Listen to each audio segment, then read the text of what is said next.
हरे कृष्ण। आज की कथा ध्यान से सुनना। एक राजा था। उस राजा के जीवन में कभी सुख आता कभी दुख आता, लेकिन राजा उस दुख में घबरा जाता। एक दिन राजा ने अपने गुरु से कहा कि जीवन में दुख आता है, मैं बहुत घबरा जाता हूं। तो गुरु ने कहा, देखो आप तो राजा हो, हर इंसान के जीवन में दुख सुख आता रहता है, ये तो चलता रहता है। श्री राधे। तो राजा ने कहा कि हे गुरुदेव, आप मुझे बताएं कि संसार में कोई सुखी है पूरी तरह? कौन सुखी है? हमेशा हमारे जीवन में दुख सुख सब चलते रहते हैं, पर कौन सुखी कौन है? राजा ने कहा, और गुरु ने कहा कि राजा देखो, इस संसार में आपको कोई भी ऐसा व्यक्ति नहीं होगा जो पूरी तरह सुखी होगा। हर इंसान के जीवन में उतार चढ़ाव दुख सुख चलते रहते हैं। हाँ, लेकिन जो भगवान का भजन सिमरन करते हैं उनके जीवन में भी दुख आते हैं, लेकिन उन दुखों को वो सहन कर लेते हैं। वो सहन कर लेते हैं, उस दुखों को बर्दाश्त कर लेते हैं। राजा, एक काम करो, आप अपने शहर में अपने मंत्रियों को, सैनिकों को भेजो जो आपका राज्य है, और पूछो एक एक से कौन सुखी है। और एक काम करो, जो सुखी है, जो पूरी तरह कोई कहता है कि मैं सुखी हूं, तो उसके शरीर का एक वस्त्र वो लेकर आ जाओ। जो पूरी तरह सुखी है, मुझे उसके शरीर का एक वस्त्र चाहिए, ऊपर का टॉप, जैसे कुर्ता पहना हुआ है, शर्ट पहनी हुई है, जो भी उस जमाने में था। कोई एक तो मिलेगा राजा तुम्हारे राज्य में। राजा ने कहा, सुखी तो बहुत लोग मिलेंगे मेरे राज्य में। गुरु ने कहा, राजा भेजो तो सही, देखो कौन पूरी तरह सुखी है। राजा के सैनिक, सिपाही, मंत्री सब गए, एक एक से पूछा, तुम सुखी हो, तुम सुखी हो, तुम सुखी हो। सबों ने अपने अपने दुख बताए। कोई कह रहा मेरा बेटा आज्ञाकारी नहीं है, बड़ा दुखी करता है। कोई कहता मेरी बहू अच्छी नहीं, कोई कहता मेरी सास अच्छी नहीं, कोई कहता मेरे को कमाई नहीं, कोई कहता मेरे को पैसे नहीं है, कोई कहता मैं गरीब हूं, कोई कहता मैं बीमार रहता हूं, कोई कहता मेरे शरीर में कष्ट है। कोई ना कोई दुख लागू है, कोई ना कोई दुख लागू। श्री राधे, श्री राधे, श्री राधे। इस बीच में एक बात बताऊं, छोटी सी सूचना दूंगा। 15, 16, 17 दिसंबर हमारे गुरु महाराज श्री मधुसूदन बापू जी नागपुर नगरी में पधार रहे हैं। जो आसपास रहते हैं आप जरूर आइए। ये पूरी डिटेल आपको आगे दी गई है।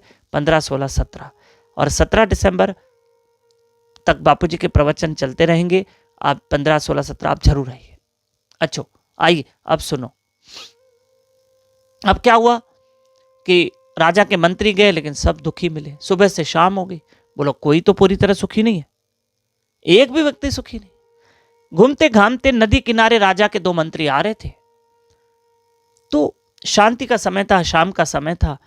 कोई व्यक्ति गुनगुना रहा था, श्री कृष्ण गोविंद हरे मुरारी, हे नाथ नारायण वासुदेवा। अरे कोई भगवान का भजन कर रहा है। अरे लगता कोई साधु महात्मा तो नहीं, उससे पूछ लेते तुम सुखी हो। लेकिन क्या देखा, तो वहां कोई साधु संत महात्मा नहीं था।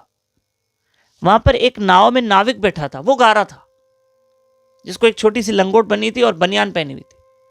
तो राजा के मंत्रियों ने कहा, भाई नाविक तुम सुखी हो? बोला हाँ मैं सुखी हूं, मेरे जीवन में कोई दुख नहीं है। बोला अच्छा एक बात बताओ, तुम्हारे पास घर है? बोला नहीं है, किराए के घर में रहता हूँ, या कभी इस नाव में सो जाता हूँ। ये नाव तुम्हारी है? बोला नाव भी मेरी नहीं, किराए पे है। शादी की है, बच्चे हैं? बोला कुछ नहीं है मेरे पास। घर भी मेरा पूरा बराबर नहीं है, मेरे पास बराबर घर भी नहीं। अरे भाई तुम्हारे पास घर नहीं है, पैसा है? बोला पैसे भी नहीं है, रोज कमाता हूँ रोज खाता हूँ। नाव भी मेरी नहीं है, बच्चे तेरे नहीं है, कुछ नहीं है, तो तुम सुखी कैसे हो? बोला मेरे पास कुछ नहीं है इसलिए सुखी हूँ, मैं टेंशन नहीं रहता हूँ, मैं भजन करता हूँ, कीर्तन करता हूँ, संतों के साथ बैठता हूँ, थोड़ी देर नाव चलाता हूँ, जीवन यापन करता हूँ। चलो तुम्हारे शरीर की बनियान दे दो। बोला एक बनियान है, वो भी तुमको दूंगा तो पहनूंगा क्या? अरे तुम्हारे पास कपड़े पहनने के लिए नहीं है। ठीक है, राजा के पास आए। राजा एक व्यक्ति मिला, हमने उससे पूछा, उसने कहा मैं सुखी हूं। जबकि उसके पास घर नहीं, पत्नी नहीं, बच्चे नहीं, और धन नहीं है, अपनी चलाने के लिए नाव नहीं है, कुछ नहीं, उसके पास कुछ नहीं है। तो राजा ने कहा जब उसके पास कुछ है ही नहीं तो वो सुखी कैसा है? बोला वो कह रहा है कि मेरे पास कुछ नहीं है इसलिए मैं सुखी हूं। तब वो मंत्री राजा के पास आए कि राजा हमें एक नाविक मिला, उसने अपने शरीर की एक बनियान पहनी हुई थी, हमको नहीं दी। हमने कहा शरीर का एक वस्त्र दो, लेकिन उसने नहीं दिया। पर वो कह रहा था मैं पूरी तरह सुखी हूं। राजा ने कहा अच्छा, नाव चलाने वाला पूरी तरह सुखी कैसे? राजा, उसके पास अपना घर नहीं है, अपनी नाव नहीं है, पैसा नहीं है, पत्नी नहीं है, बच्चे नहीं है, कुछ भी नहीं है।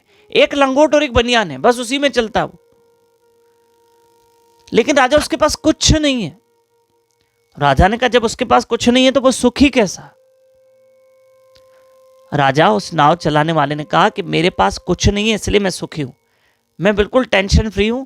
मैं प्रभु का भजन सिमरन करता रहता हूं, कथा करता रहता हूं, संतों के संग में बैठता हूं, थोड़ी देर नाव चलाता हूं और उसी से अपनी पेट पूर्ति करता हूं।